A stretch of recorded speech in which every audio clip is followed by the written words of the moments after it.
윤석열 대통령 측의 변호인단은 당분간 방문조사 등을 조율할 계획은 없다면서 기존 입장에 변화가 없다고 밝혔습니다. 공수처도 정식 대응에 나서지 않고 2차 체포영장 집행을 준비하고 있습니다. 현장에 취재기자 나가 있습니다. 신지원 기자. 네, 고위공직자 범죄사처입니다. 네, 먼저 윤 대통령 측 변호인단 어떤 입장입니까?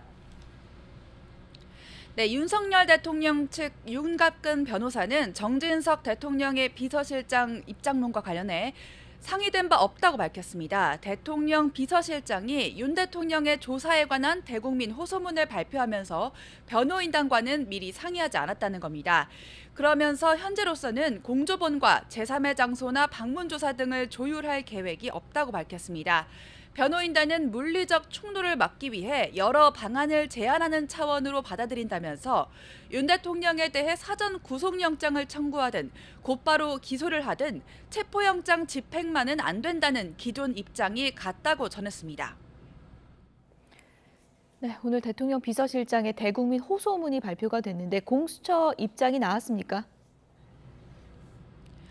고위공직자 범죄사처는 일단 정식 대응에 나서지는 않을 전망입니다. 현재까지 대통령 측 변호인단이 공수처의 조사 방식에 관한 의견을 전한 바는 없는 것으로 확인되는데요. 앞서 윤 대통령이 공조사본부에 지난 3차례 출석 요구에 불응했던 만큼 공수처로서는 제3의 장소나 방문 조사를 고려하고 있는 상황은 아닙니다. 네, 그러니까 일단 공수처는 계획대로 2차 체포영장을 집행하겠다는 계획인 거죠?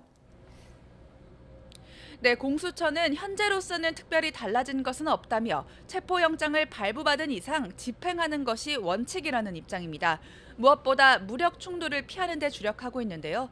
이와 관련해 국방부와 대통령 경호처에 체포영장 집행을 막으면 민정사상 책임을 묻고 협조하면 선처하겠다는 공문을 보내기도 했습니다. 공수처 관계자는 오늘 기자들을 만나서 윤 대통령에 대한 체포영장 집행은 절차대로 진행한다는 기존 입장을 재확인했습니다. 지금까지 공수처에서 전해드렸습니다.